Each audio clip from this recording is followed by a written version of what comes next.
दुर्गापुर के होटल व्यवसायी और कोयला कारोबारी राजू झा की हत्या बर्दवान के शक्तिगढ़ में शनिवार की रात हुई थी।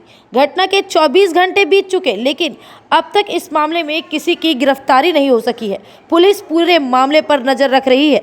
पुलिस ने अपराधियों की कार भी बरामद की, लेकिन अपराधी फरार हो गए।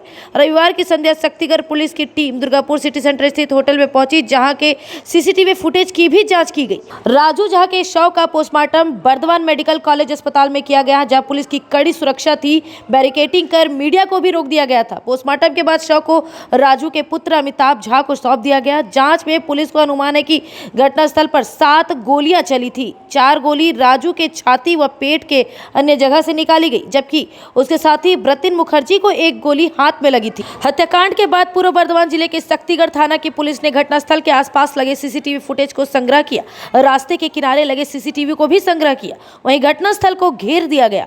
वहां से पुलिस को कई गोलियों के खोखे भी मिले। अनुमान लगाया जा रहा है कि अत्याधुनिक हथियार से गोलियां चलाई गई थी। रविवार को फॉरेंसिक विभाग की टीम भी घटनास्थल पर पहुंची एवं मामले की जांच में जुट गई। सोमवार को पुलिस ने चालक नूर और घायल ब्रतिन मुखर्जी का बयान लिया और उन दोनों के बयान में जो विरोधाभास दिखी, उससे जांच की दिशा ही घूम गई। ब्रतिन मुखर्जी को सोमवार को अस्पताल से छुट्टी मिल गई। अस्पताल के अधीक्षक तापस दास ने कहा था कि ऑर्थोपेडिक डॉक्टरों द्वारा जांच के बाद ब्रतिन को डिस्चार्ज करने का फैसला किया गया। अस्पताल से छुट्टी मिलने के बाद ब्रतिन को पूछताछ के लिए बर्दवान स्थित जिला पुलिस मुख्यालय ले जाया गया। जिला पुलिस मुख्यालय इस बात को लेकर असमंजस में है कि घटना के दिन और रात राजू जिस सफेद रंग की एसयूवी में सवार थे, उसमें कितने लोग थे, 3 या 4। इसी बीच सोशल मीडिया पर एक वीडियो वायरल होने लगा, जिसमें गाय तस्करी के मामले में सीबीआई के भगौड़े शेख अब्दुल लतीफ कार के सामने नजर आ रहे थे। हालांकि बंग आवाज इस वीडियो की सत्यता की पुष्टि नहीं करता है। अब सवाल ये उठता है कि अगर वीडियो घटना वाली रात की है, तो राजू और लतीफ एक साथ कहाँ जा रहे थे? घटना के बाद लतीफ गायब कहाँ हो गया? हत्या की रात इस बात की पुष्टि हो गई थी कि राजू झा का शरीर जिस गाड़ी में था, वह गाड़ी अब्दुल लतीफ के नाम पर थी। इन कयासों के बीच पुलिस सूत्रों ने जानकारी दी कि राजू की कार के चालक नूर हुसैन ने पूछताछ के दौरान दावा किया कि कार में उसके समेत 4 लोग सवार थे। अब इस बयान से ये सवाल खड़ा हुआ, क्या वो चौथा शख्स अब्दुल लतीफ ही था? जबकि ब्रतिन ने सोमवार को अस्पताल से निकलते समय मीडिया के सामने ये दावा किया कि वह लतीफ को नहीं जानते। इतना ही नहीं, कार में चालक समेत 3 लोग सवार थे। আপনার নাম কি? কারা গুলি করেছে? কারা গুলি চালাতে পারে? আপনি কোথায় ছিলেন? पुलिस सूत्रों के मुताबिक नूर और ब्रतिन के बयानों में जो विसंगति पाई गई, उससे जांचकर्ता सोच में पड़ गए हैं।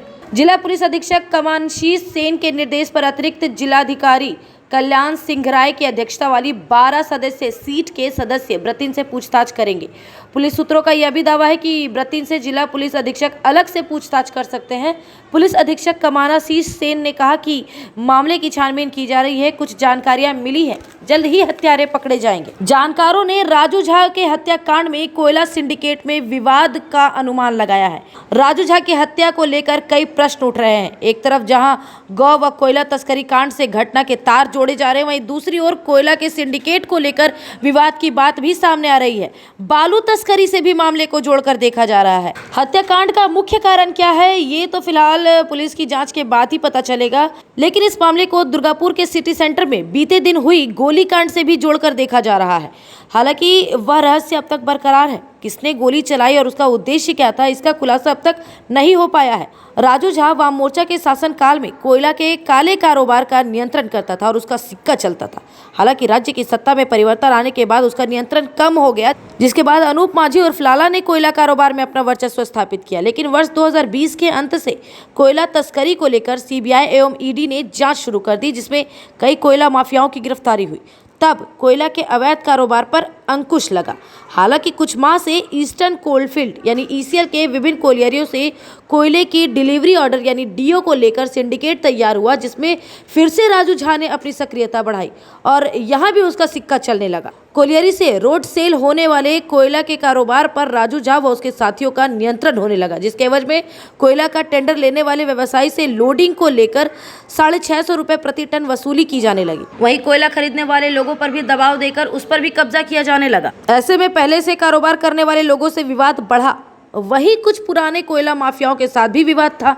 अनुमान लगाया जा रहा है कि बीते दिनों जो दुर्गापुर के सिटी सेंटर में गोली कांड हुई उसमें भी निशाना राजू झा ही थे। हालांकि पुलिस दुर्गापुर गोली कांड पर भी कोई खुलासा नहीं कर पाई है।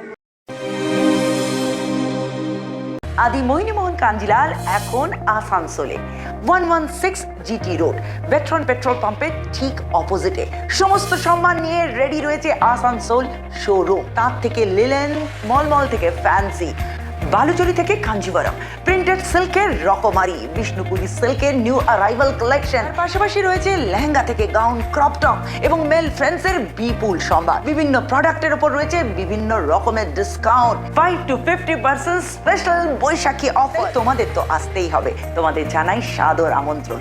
আরও একবার মনে করিয়ে দিই ঠিকানা 116 জিটি রোড ভেটরন পেট্রোল পাম্পের জাস্ট অপোজিটে আদি মোহিনীমোহন কাঞ্জিলালের আসানসোল শাখা অপেক্ষা করছে শুধু তোমাদের জন্য।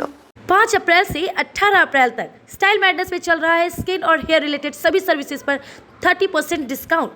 Style madness professional ladies beauty parlour, Simurtala Radhika apartment, Mohishila colony, Asansol. जानकारी के लिए कांटेक्ट करें 9832882788 पर।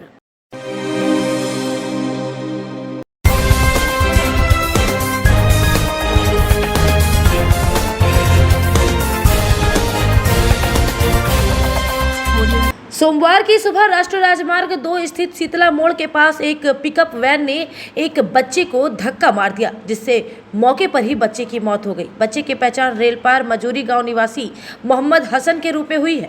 स्थानीय लोगों ने आक्रोशित होकर राष्ट्रीय राजमार्ग 2 को जाम कर दिया। राष्ट्रीय राजमार्ग 2 पर जाम लग जाने से घंटों आवागमन बाधित रहा। इसकी सूचना पाते ही मौके पर दल बल के साथ व्यापक पुलिस बल पहुंची। स्थानीय लोगों को समझा बुझाकर मामले को शांत कराया गया। स्थानीय लोगों का आरोप है कि शीतला मोड़ के पास सीपीवीएफ कर्मचारी है, मगर वह अपने मोबाइल में व्यस्त रहता है। लोगों ने बताया कि 1 वर्ष पहले बच्चे के पिता की भी मौत हो चुकी। स्थानीय लोगों की मांग है कि अगर यहाँ कोई ब्रिज या अंडरपास बना होता तो इस तरह की दुर्घटनाएं नहीं होती, और इस मांग के लिए कुछ दिनों पहले सड़क जाम भी किया गया था। NH2 के इस क्षेत्र में अक्सर सड़क दुर्घटनाएं होती रहती है और आज फिर ये दुर्घटना हुई। स्थानीय लोगों ने इस दुर्घटना के लिए राष्ट्रीय राजमार्ग प्राधिकरण को जिम्मेदार ठहराया, जो कि लोगों की ब्रिज या अंडरपास बनाने की मांग को लगातार ठुकरा रहा है। इसके साथ ही कुछ स्थानीय महिलाओं ने यहाँ पर कार्यरत ट्रैफिक पुलिस के जवानों पर भी उंगली उठाई।